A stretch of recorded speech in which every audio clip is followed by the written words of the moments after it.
నమస్తే అండి. అందరు ఎట్లున్నారు? బాగున్నారా? నేనైతే బాగున్నానండి. మీరందరూ కూడా బాగుండాలని మనస్ఫూర్తిగా కోరుకుంటున్నాను. చాలా రోజుల తర్వాత ఇంట్లో అలాగే తులసమ్మ దగ్గర పూజ చేసుకున్నాను. మనసు ఎంత ప్రశాంతంగా ఉందో. కొన్ని రోజులు నాకు ఓపిక లేకుండా నీరసంగా ఉండటం వల్ల పూజ చేసుకోలేదు, అసలు ఇంట్లో దీపమే పెట్టలేదు. ఇంకొన్ని రోజులేమో మైల ఉండటం వల్ల ఇంకా దీపం పెట్టలేదు. ఇంకా మైల అయిపోయిన తర్వాత అయితే నేను ప్రశాంతంగా పూజ చేసుకొని దీపం అయితే పెట్టుకున్నాను. ఇప్పుడైతే టైం వచ్చేసి 2:30 అవుతుంది. అసలు చాలా బోరింగ్ గా ఉంది. నిజంగా ఏ పని పాట లేకుండా ఖాళీగా ఉండటం చాలా కష్టం. ఏదైనా పని చేస్తూ ఉన్నాం అనుకోండి, అబ్బా అసలు ఎప్పుడు విశ్రాంతి దొరుకుతుందో అనిపిస్తుంది. కానీ ఖాళీగా ఉంటే మాత్రం ఏదో ఒక పని చేసుకుంటే బాగుంటుంది అనిపిస్తుంది. ఆడవాళ్ళకి కాస్తో కూస్తో రెస్ట్ దొరికేది ఈ ప్రెగ్నెన్సీ టైంలోనేమో. ఉదయమే పని అంతా చేసుకున్నాను, ఇంకా మధ్యాహ్నం వరకు కూడా ఏ పని లేదనమాట. ఖాళీగానే ఉన్నా. ఖాళీగా ఉండి ఉండి బద్ధకం పెరిగిపోతుందేమోనని భయం అవుతుంది. ఒక శారీ అయితే ఉంది, దాన్ని డ్రెస్ లాగా కుట్టుకుందాం అనుకున్నా. ఇప్పుడు కుట్టుకోవడం కొంచెం కష్టమే, చూద్దాం అప్పుడు కొంచెం ఇప్పుడు కొంచెం వీలవుతుందేమో చూద్దాం అన్నట్టు ఇంకా బయట అయితే ఊడ్చేసుకున్నాను. బయట దుమ్ముగా ఉంటది కదా, నేను నావి కానీ వేరే వాళ్ళవి కానీ బట్టలు కట్ చేసుకోవాలంటే ముందైతే ఊడ్చేస్తా. కత్తెర మా అత్తమ్మ వాళ్ళ ఇంట్లో ఉండే, ఇంకా తీసుకొని చాక్ పీస్ అయితే ఒక్కటి కూడా లేదు. మా అత్తమ్మ దగ్గర కూడా చిన్న చాక్ పీస్ ముక్కనే దొరికింది. మా అత్తమ్మ కూడా మిషన్ కుడుతుంది, కాకపోతే ఇంకా బయటి వాళ్ళదేం ఎక్కువ తీసుకోదు, తనది తను కుట్టుకుంటుంది. ఇంకా పొలం పనులు ఉంటాయి కదా, ఇబ్బంది అవుతుంది. చాక్ పీస్ అయితే ఎక్కడన్నా పెట్టి మర్చిపోయినామంటే ఇంకా అంతే, అది మళ్ళీ దొరకదు. మా పెద్దోనికి చాక్ పీస్ దొరికిందంటే గీకి అయిపోగొడతాడు. మా చిన్నోనికి గనుక దొరికిందంటే ఏకంగా తినేస్తాడు. శారీకి అయితే లైనింగ్ కొంచెం డిఫరెంట్ గానే అనిపిస్తుంది. కుట్టిన తర్వాత అదే సెట్ అవుతుందిలే, మరీ ఖాళీగా ఉండలేకపోతున్నారా బాబోయ్ అనుకొని ఇంకా స్టార్ట్ అయితే చేసిన. మన ఒంట్లో ఓపిక ఉన్నప్పుడే పని చేసుకోవాలి. ముందు పని చేయాలనుకుంటే మన వల్ల అవ్వచ్చు, కాకపోవచ్చు. ఒక 4 రోజులు ఖాళీగా ఉన్నాం అనుకోండి, ఇంకా మనకు బద్ధకం అనేది పెరిగిపోతుంది. అంటారు కదా, 1 మంత్ ఏది పాటిస్తే అది మనకు అలవాటు అయిపోతుందని. ఉదయము సాయంత్రం పని ఉంటది కానీ మధ్యాహ్నం టైంలో అయితే అసలు చాలా ఫ్రీగా ఉంటున్నా. ఇంకా ఏం పని చేసుకోవాలనో అసలు అర్థం అయితలేదు. కాసేపు అయినా మిషన్ కుట్టుకుందాం అనిపిస్తుంది కానీ మోటార్ అయినా సరే ఒక్క కాలుతో తొక్కటం వల్ల ఒక్క లెగ్గు పెయిన్ వస్తుంది అనమాట. అందుకోసమని కుట్టడానికి భయపడి ఆలోచిస్తున్నా. స్టిచ్చింగ్ నేర్చుకున్న వాళ్ళకైతే అసలు ఫుల్ లాభమే, కాకపోతే పల్లెటూరులో ఉన్న వాళ్ళకి కాదు, సిటీలో ఉన్న వాళ్ళకి. మన విలేజ్ లో ఏందంటే లైనింగ్ బ్లౌజ్ 150 ఉంటే సాదా బ్లౌజ్ 70 ఉంటది. అది కూడా మళ్ళా కుట్టించుకోనికి వచ్చిన వాళ్ళు ఇంత ఎక్కువనా అంటారు. అదే సిటీలలో అనుకోండి, ఒక్క బ్లౌజ్ కి లైనింగ్ కి 250, 300, 350 వరకు కూడా ఉంటది. ఇక జస్ట్ సాదా బ్లౌజ్ కే 150 అయినా ఉండొచ్చు. సిటీలో ఉన్న వాళ్ళకైతే మంచిగా కుట్టడం వచ్చి, మంచిగా డిజైన్స్ వచ్చి, ఇంకా గిరాకీ అయితే ఉండాలి. ఇంకా అసలు ఏ లోటు ఉండదబ్బా, మంచిగా సంపాదించుకోవచ్చు. కొంతమందికి అయితే స్టిచ్చింగ్ నేర్చుకోవాలని ఉంటది కానీ బయటికి వెళ్ళే సిచ్యువేషన్ ఉండదు. అలాంటి వాళ్ళకైతే యూట్యూబ్ అనేది ఒకటి మంచి టీచర్ లెక్క. ఎందుకంటే బ్లౌజ్ కట్టింగ్ నుంచి డిజైన్స్ అన్నీ కూడా మనకి ఇందులోనే ఉంటాయి. ఇంట్లో చూసి మంచిగా నేర్చుకోవచ్చు. ఫస్ట్ అయితే కొంతమందికి తొక్కటానికి కూడా ఇబ్బంది అనిపిస్తుంది. అలాంటి వాళ్ళు పట్టా తీసేసి ఫస్ట్ తొక్కడం నేర్చుకోవాలి. కొంతమందికి ఏంటంటే సరిగా తొక్కడం రాలేదనుకోండి, ముందుకు కాకుండా సడన్ గా వెనక్కి తొక్కేస్తారు. సూదిలో దారం ఇరుక్కోవడం, బట్టలు ఇరుక్కోవడం అట్లాంటివి అవుతాయి. కాబట్టి ముందైతే తొక్కడం నేర్చుకోవాలి. ఆ తర్వాత మనం కుట్లేసుకోవటము, ఆ తర్వాత హెమ్మింగ్ చేయటము, ఇవి నేర్చుకున్న తర్వాత మిషన్ నేర్చుకోవాలి. ఇంకా మనం బయటికి గనుక వెళ్ళినాం అనుకోండి, బ్లౌజ్ కానివ్వండి, డ్రెస్ కానివ్వండి, అన్ని కూడా సూత్తో కుట్టిపిస్తారంట. సూత్తోన హెమ్మింగ్ చేయాలంటే చాలా ఇబ్బంది అనిపిస్తుంది.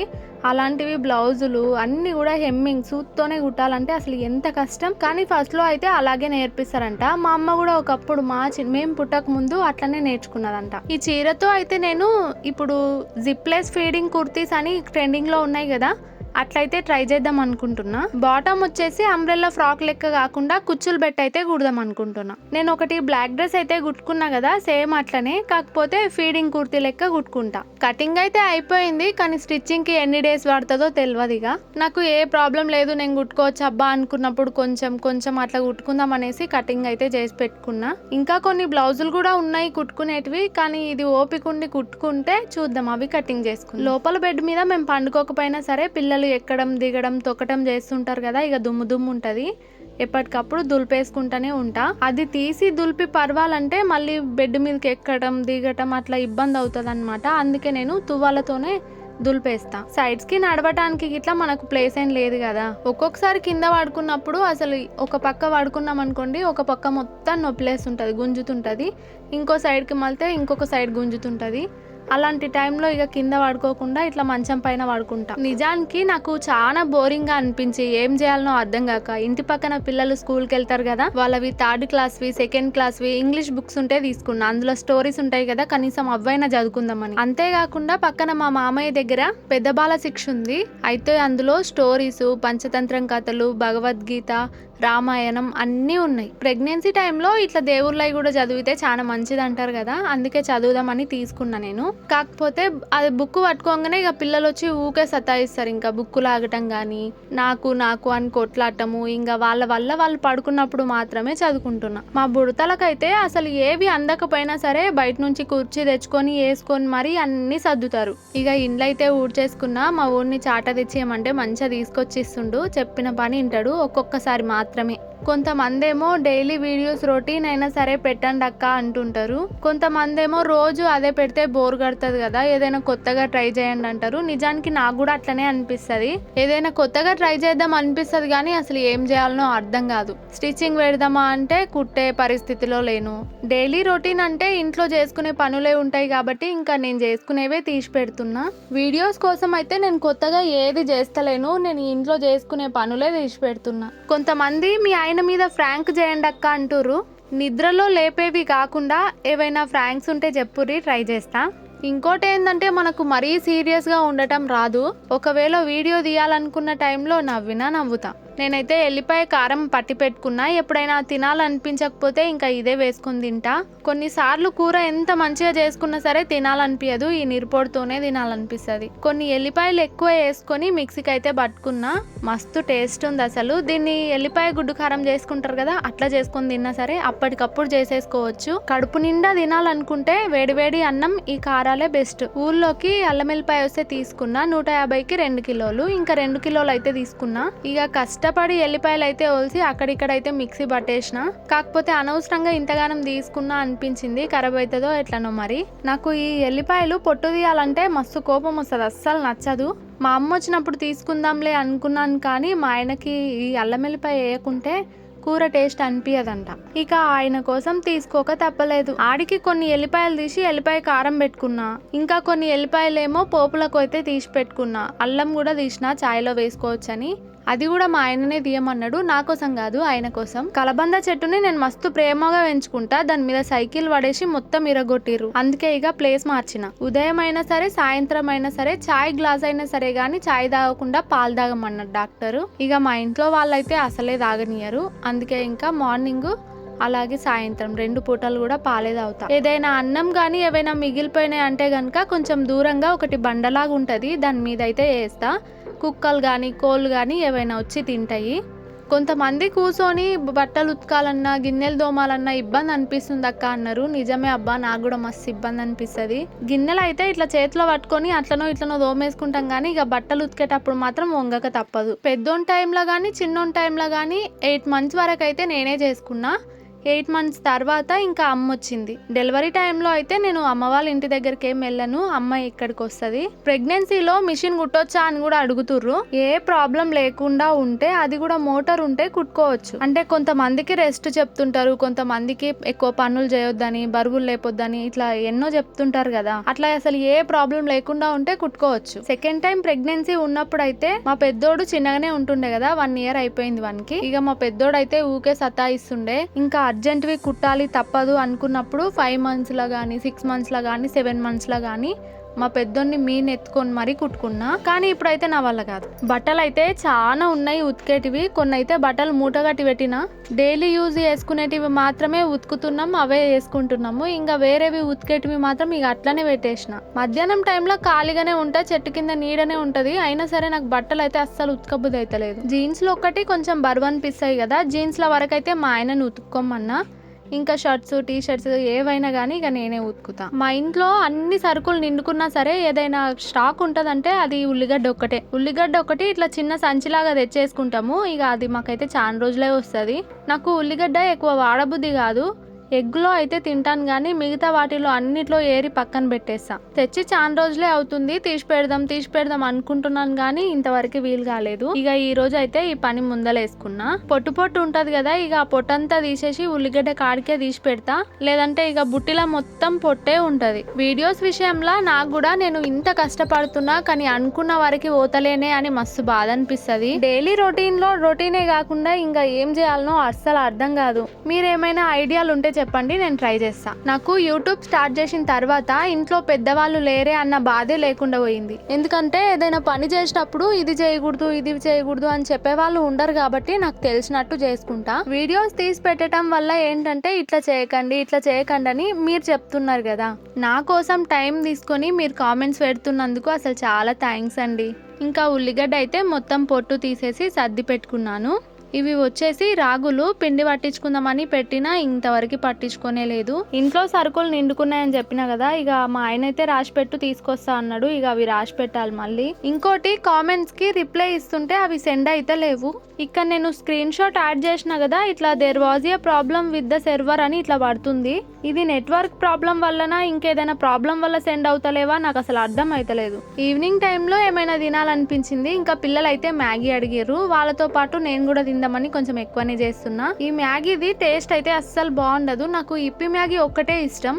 ఇందులో వచ్చే మసాలా ప్యాకెట్స్ కంటే కూడా ఇప్పి మ్యాగీలో ఉండేవి బాగుంటది అనిపిస్తుంది. ప్రెగ్నెన్సీ టైంలో అయితే మనం కూడా చిన్నపిల్లలం అయిపోతాం కదా, ఎందుకంటే ఈ టైంలో అవి తినాలి ఇవి తినాలి అనిపిస్తుంది కాబట్టి పిల్లలకి ఏవి తీసుకున్నా సరే మనం కూడా తీసుకుంటాం. ఈవినింగ్ టైంలో అయితే పిల్లలు పాలు తాగుతారు, బిస్కెట్స్ తింటారు. ఇంకా ఎప్పుడో ఒకసారి ఇట్లా మ్యాగీ చేస్తా. ఏవైనా పండ్లు ఉంటే కనుక ఇక పండ్లు తింటారు. డ్రాగన్ ఫ్రూట్ అయితే నాకు అస్సలు ఇష్టం ఉండదు కానీ మా చిన్నోడు మంచిగా తింటాడు.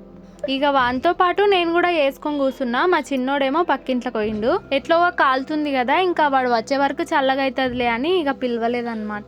మొన్న మేము మా అన్న వదిన వాళ్ళ ఊరికైతే పోయినాం కదా, అక్కడ బొడ్రాయి పండుగ అయితే ఉంది. అయితే లాస్ట్ రోజు దావత్ అనమాట ఈ రోజు. ఇంకా మా ఆయన మా అత్తమ్మ వాళ్ళు అందరు వెళ్ళిర్రు. మా అత్తమ్మ వాళ్ళేమో కొంచెం తొందరగా పోయిర్రు, తొందరగా వచ్చిర్రు. ఇక మా ఆయన కొంచెం లేటుగా పోయి కొంచెం లేటుగానే వచ్చిండు. నిన్న మొన్న ఊర్లు తిరిగి విసుగొచ్చింది. ఇంకా నాకు ఓబుద్ది కాలేదు, అందుకే ఇక నేనైతే పోలే. ఇక మా ఆయన అయితే దావత్లనే తినొస్తాడు. ఇక మా కాడికే కదా అని 1/2 కిలో చికెన్ తెప్పించుకున్నా. అయితే ఉదయం వండిన అన్నం మొత్తం అట్లనే ఉంది. ఇక కూర చేసుకున్నా సరే అన్నం చల్లగా ఉంటది కాబట్టి తినబుద్ధి కాదు. ఎప్పుడు నేను ఎగ్ రైసే చేస్తుంటే ఈసారి చికెన్ ఫ్రైడ్ రైస్ అయితే ట్రై చేస్తున్నా. అయితే బొక్కలు ఉన్నాయి కదా, ఇలా ముందే అనుకొని చికెన్ ముక్కలు మెత్తటివి తెప్పించుకుంటే బాగుంటుండే. జర బొక్కలు ఉన్నాయి కానీ ఇక సర్లే అనుకొని అన్ని మసాలాలు అయితే కలిపి తడిపి పెట్టుకున్నాను. చేపల ఫ్రైకి సేమ్ ఏమేం కలిపి మసాలాలన్నీ కలిపి పెట్టుకుంటాను దీనికి కూడా అట్లనే పెట్టుకున్నా. కాసేపు అయితే ఇక అట్లనే పక్కకు వదిలేసి ఇంకా వాటిని అయితే నూనెలో వేపుకుంటున్నా. అదేంటో గానీ ఒకప్పుడు ఏమైనా వంటలు ట్రై చేస్తే ఉట్టిగానే పాడైపోతుండే, అస్సలు మంచిగా కాకపోతుండే. కానీ ఇప్పుడు కొంచెం బెటర్ అబ్బా. సూర్నికి ఎట్లుంటుందో తెలియదు కానీ తిన్నీకే మాత్రం టేస్ట్ అదిరిపోతుంది. ఈ టైంలో ఏంటంటే నాకేమైనా తినాలనిపించింది అనుకోండి, టక్కున అవి వేసుకుంటా తింటా. ఇక ఓపిక లేకపోయినా సరే ఇక అవి ట్రై అయితే చేస్తా. ఇవి తింటే ప్రాబ్లము, తినకూడదు అన్నవి తప్ప ఇక మిగతావన్నీ కూడా తింటా. ఒకసారి ఇట్లనే చికెన్ 65 ట్రై చేసిన, మంచిగా అయినిండే. అప్పుడప్పుడు అంతే, చేతిలో పైసలు ఉన్నాయనుకోండి నేను బట్టల కంటే ఎక్కువ కూడా ఇట్లాంటివి ట్రై చేయనికనే వాడతా. అసలు షాపింగ్ అంటేనే మనది ఎప్పుడో ఒకసారి. ఎక్కువ ఏమైనా నేను కొంటా అంటే అది ఇంట్లోకే తప్ప నాకు సంబంధించినవి నేను ఎక్కువ ఏం తీసుకోను. ఒక సైడ్ చికెన్ ఫ్రై చేస్తుంటేనే ఒక సైడ్ పిల్లలు అయితే అడుగుతుర్రు. వాళ్ళకి చికెన్ అన్నా మటన్ అన్నా రెండింటి మీద ఇష్టం ఎక్కువే. అన్నంలో వేసి ఇచ్చినా సరే ముక్కలు తిని మళ్ళీ వేపించుకుంటారు. మా అత్తమ్మోళ్ళు ఊరుకోయ్యారు అని చెప్పినా కదా, వాళ్ళతో పాటు మా పెద్దోడు కూడా పోయినిండే. ఇక పోయి సాయంత్రమే వచ్చిండు. ఇక మధ్యాహ్నం వండుకోలేదు కాబట్టి ఇప్పుడు ఇంకా తొందరగా వండుకుంటాడు. బయట ఇవి చేస్తారు కదా, వీటిలో అయితే ఏమేమో కలుపుతారు. ఇక అవన్నీ కలిపినందుకే మనకు అంత టేస్ట్ అనిపిస్తుంది. అవన్నీ మనకు ఇంట్లో ఉండటం కష్టం జర. అంటే సాస్లు కానీ మసాలాలు కానీ మన ఇంట్లో ఉండవు కదా. ఇంకా చికెన్ తో పాటు 2 గుడ్లు కూడా తీసుకుంటున్నా. ఎగ్ రైస్ కి ఏంపి పక్కన పెట్టుకుంటాం కదా, సేమ్ అట్లనే కొద్దిగా ఆయిల్ అయితే ఉంచుకొని ఎగ్స్ అయితే ఏంపుకొని పక్కన పెట్టేసుకుంటా. ఒక్కొక్కసారి వండిన తర్వాత తిన్నది టేస్ట్ మంచిగా ఉంటే గనుక అబ్బా నేను ఇంత మంచిగా వండుతానా అనిపిస్తుంది. వాషింగ్ మిషన్ లో చాలా రకాలు ఉంటాయంట కదా, ఆ రకాలను బట్టి రేట్లు కూడా ఉంటాయంట. మాకు ఇంకొకటి ఏంటంటే ఆటోమేటిక్ గా వాటర్ తీసుకుంటదంట కదా వాషింగ్ మిషన్. ఇంకా అట్లా కూడా లేదు కాబట్టి ఒకవేళ మిషన్ గనుక తీసుకుంటే మేము ట్యాంక్ కూడా పెట్టించుకోవాల్సి వస్తుంది. దీనికి అసలు ఎట్లా ప్లానింగ్ చేసుకోవాలనో అర్థమైతలేదు. ఏదైతే బాగుంటది అంటారు అంటే చాలా రకాలు ఉంటాయి కదా, అందులో ఏదైతే బాగుంటది. మన రేట్ కి సెట్ అయ్యేటట్టుంటే తీసుకోవాలబ్బా. ఇప్పటి వరకు అయితే 4 బట్టలే ఉతుకున్నాం గానీ ఇక మీదటిక 5గురివి ఉతకాల్సి వస్తుంది. ఇక బట్టలు ఉతకనికనే నా టైం అంతా సరిపోతుందేమో. ఉల్లిగడ్డ పచ్చిమిర్చి మాత్రమే వేసిన, ఇంకా క్యారెట్, క్యాబేజీ, క్యాప్సికమ్ ఇవన్నీ వేసుకుంటే బాగుంటది. కానీ అవన్నీ ఇంట్లో లేవు. లేనివి తెప్పించుకోకుండా ఇక ఇంట్లో ఉన్న వాటితోనే నేను వండుకుంటున్నాను.